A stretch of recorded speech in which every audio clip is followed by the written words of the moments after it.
हम अपने आसपास की स्वच्छता तो करते हैं, लेकिन आचरण की स्वच्छता भी जरूरी है। और जो लोग जिस पेशे में, उसमें भी स्वच्छता जरूरी है। विषय बड़ा व्यापक है, इसलिए राजनीति की बात करते हैं।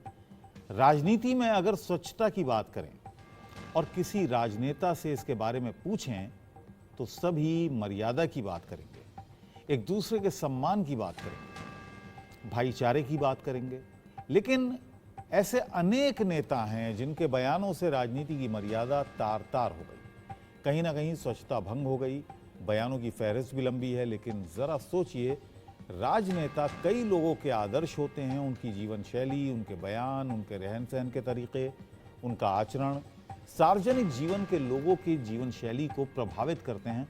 इसलिए राजनेताओं के आचरण की भूमिका काफी बढ़ जाती है।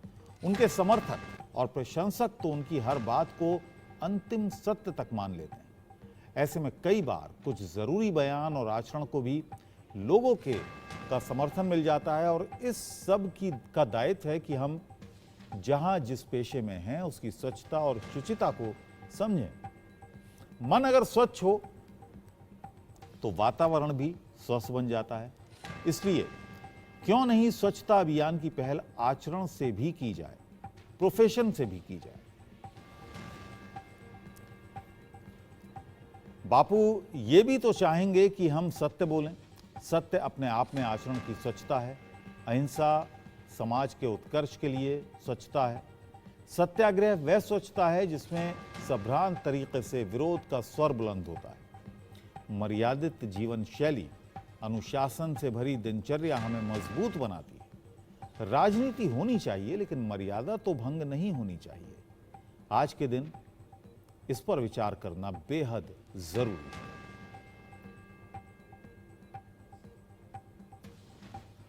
बिल्कुल हाल की बात करें तो बीजेपी सांसद रमेश बिधूड़ी का बयान आपको याद होगा। इसी तरह आरजेडी सांसद मनोज झा के ठाकुर की कुआं कविता से ठाकुर ब्राह्मण वाला विवाद सामने आ गया। और उससे पहले ऐसे ना जाने कितने बयान हैं जिसमें व्यक्तिगत आक्षेप करते हुए भी हमने एक दूसरे के प्रति नेताओं को देखा और सुना है। जबकि राजनीतिक स्वच्छता तो यही है कि ना सत्ता पक्ष अपने कामों का ब्यौरा दे और विपक्ष जनता की आवाज सभ्रांत तरीके से उठाए। जनता के प्रतिनिधि, चाहे वो किसी भी स्तर के हों, वो कामकाज की बात करें, ना कि जात पात की, धार्मिक टिप्पणी में ना उलझे।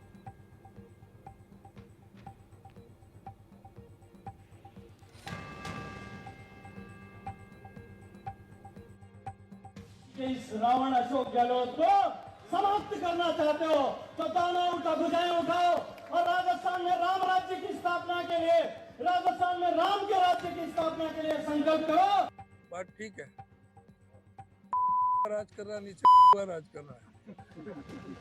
उसने जीते जी अपनी पत्नी को मार दिया और नीचे वाले को पता ही नहीं है क्या होता है घर परिवार का चलाना। तो ये इस तरह का हो रहा है।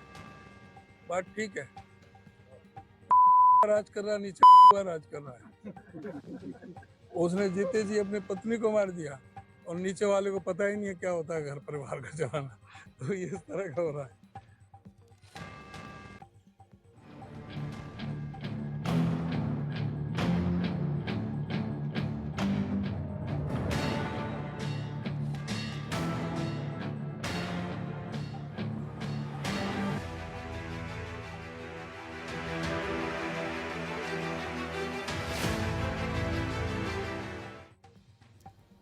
पांच राज्यों में होने वाले चुनाव से पहले राहुल गांधी का हिंदुत्व प्रेम जाग गया।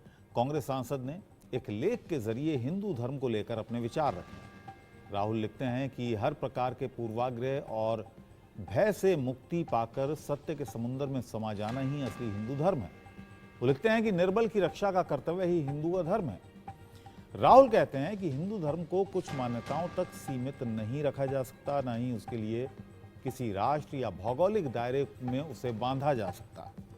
राहुल ने अपने लेख में कहा कि यह कहना कि हिंदू धर्म केवल एक कुछ सांस्कृतिक मान्यताओं तक सीमित है, उसका अल्प पाठ होगा। किसी राष्ट्र या भूभाग विशेष से बांधना भी उसकी अवमानना है।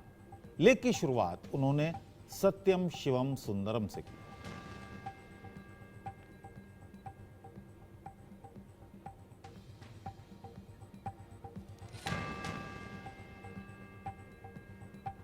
राहुल गांधी जी को सपने में सत्यम शिवम सुंदरम याद आ गया सूत्र। वाह, बहुत अच्छी बात है।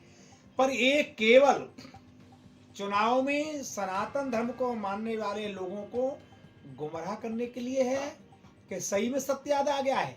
ये सही में सत्य याद आ गया है, एक बार अपने राष्ट्रीय अध्यक्ष जी को पूछ लो उनके पुत्र क्या कह रहे हैं। आपके सहयोगी उदयनिधि सत्यम शिवम सुंदरम को क्या क्या बोलना है, सनातन को समाप्त करने की बात करना है। राहुल जी, एक बात पूछो ना उनको, आप सत्यम शिवम को मानते हो, सनातन को मानते हो, पर आप ये नहीं जानते हो कि आपके सही को क्या बोल रहे हैं। तो राहुल गांधी जी हैं, कुछ ज़्यादा ही ज्ञान इनको आ रहा है और सनातन धर्म की बहुत ज़्यादा जानकारी रखते हैं।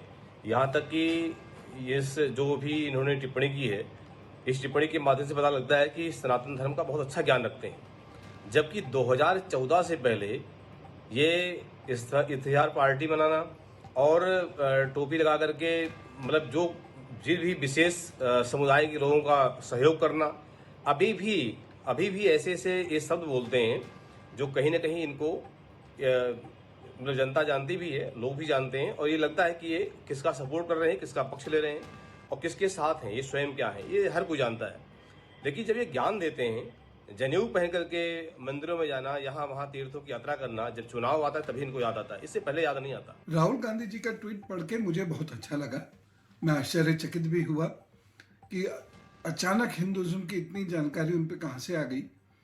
और जो व्यक्ति मंदिर के अकीदे नहीं जानते थे, जो जनेऊवादी का धर्म नहीं जानते थे, संस्कार नहीं जानते थे, उन्होंने बड़ी गहरी बातें की। लेकिन ये अच्छा है, पक्ष हो या विपक्ष हो, दो हमारे पास मुद्दे होने चाहिए। एक तो नागरिक का विकास और भारत के धर्म और संस्कृति की रक्षा। अगर ये दोनों साथ साथ चलते हैं तो निश्चित रूप से देश में न केवल शांति होगी बल्कि विकास होगा।